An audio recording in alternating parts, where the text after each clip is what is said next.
Então vamos agora, finalmente, para a nossa primeira declinação.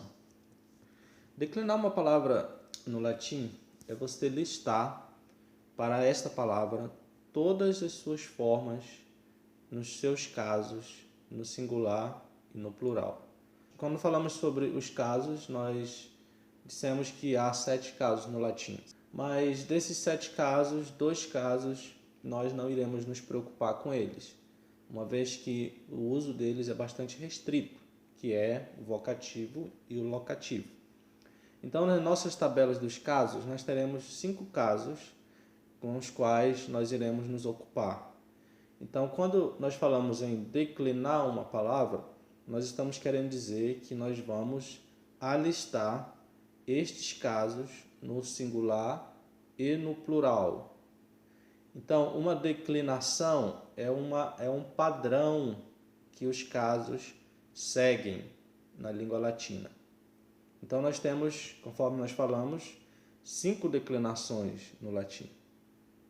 A primeira declinação que nós iremos estudar agora, ela é composta na sua imensa maioria por palavras femininas, com algumas poucas palavras masculinas, mas no geral são palavras femininas.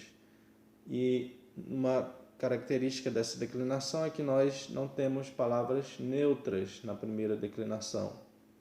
Então, qual é o padrão que nós iremos seguir nas declinações? O padrão é, primeiramente, listar a forma do nominativo, genitivo, dativo, ablativo e acusativo. Depois, nós iremos então listar a forma no singular e no plural de cada um desses casos. Vocês lembram que esses aqui são casos.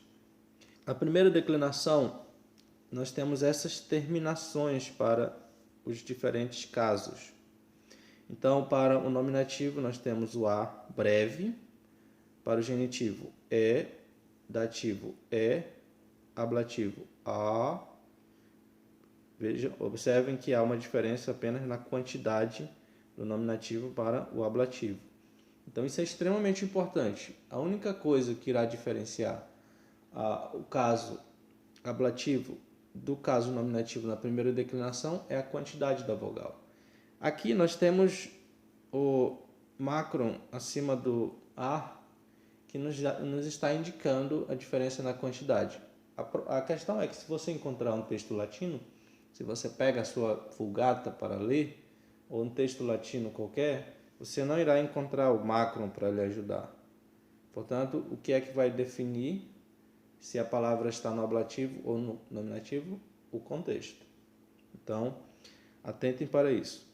O acusativo é an, o nominativo plural é, o genitivo plural arum, o dativo plural is, o ablativo plural is e o acusativo plural as. Então, observe aqui algumas coisas importantes. Além dessa relação que há entre o nominativo e o ablativo que nós falamos, nós temos que o genitivo singular, o dativo singular e o nominativo plural possuem a mesma terminação. Então você precisa ficar atento para esse detalhe também, uma vez que, novamente, apenas o contexto é que vai nos dizer qual caso está sendo utilizado dentro de uma oração. Aí você talvez diga, mas isso vai tornar o estudo do latim difícil? Ao contrário, é justamente aí que reside o valor da língua latina. O latim vai fazer você pensar antes de traduzir uma oração. Você terá que pensar qual é o caso que se encaixa dentro de um contexto. É exatamente por isso que o latim auxilia e aprimora a capacidade lógica daqueles que o estudam. Então, isso não é uma desvantagem, isso é uma vantagem para nós que somos estudantes do latim. Uma outra coisa que nós observamos aqui é que a forma do dativo plural é a mesma do ablativo plural is, certo? Então, você tem que ficar duplamente atento nesse caso, porque conforme nós iremos estudar ainda na nossa segunda declinação, a forma do ablativo e do dativo plural da segunda declinação também é a mesma da primeira declinação, certo? Então, além de nós termos essas duas formas semelhantes na primeira declinação, elas também são iguais às formas da segunda declinação. Mas isso nós veremos apenas mais à frente. Essas são as terminações, você tem que memorizá-las, você não tem como fugir dessa tarefa de memorizar essas declinações. E nós iremos ver agora um quadro com uma palavra latina servindo de padrão para nós. A palavra é a palavra vita. Então, no nominativo, a palavra vita significa vida.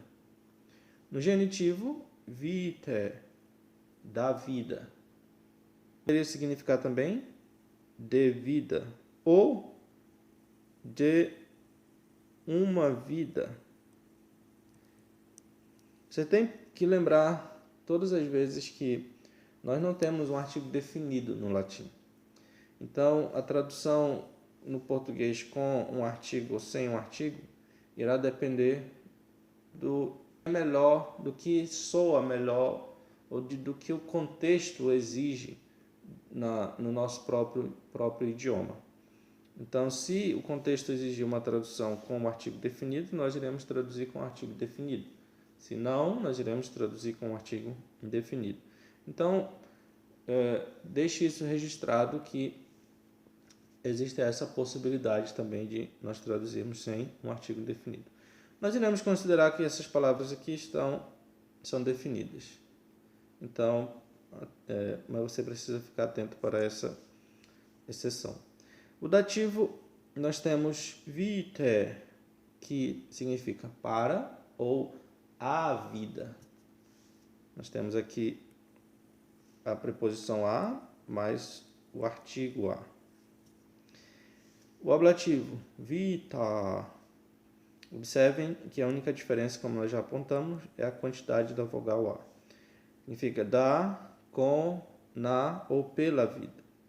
Quando nós falamos a respeito do ablativo, nós dissemos que o ablativo ele traz consigo várias ideias distintas. A ideia de procedência, de companhia, de localização, de instrumentalidade. Então, dependendo do contexto, e às vezes da presença da preposição, nós iremos traduzir com uma dessas nuances diferentes aqui. O acusativo, vitam, vida. O nominativo plural, vitae, que significa vidas. O genitivo plural, vitarum, tais vidas. O dativo plural, vitis, para ou as vidas. Para as vidas ou para ou as vidas. Vitis, das, com, nas, pelas vidas. E o ablativo plural, vitas, vidas. Talvez ainda soe muito teórico, muito técnico para você, mas eu espero que quando nós estivermos resolvendo os exercícios, isso se tornará um pouco mais claro e intuitivo. E eu creio que a resolução dos exercícios é essencial para o aprendizado do latim. Você precisa fazer muitos exercícios para aprender o uso das palavras e dos casos dentro de uma frase, dentro de uma oração. Então, esta é a nossa primeira declinação. Ok?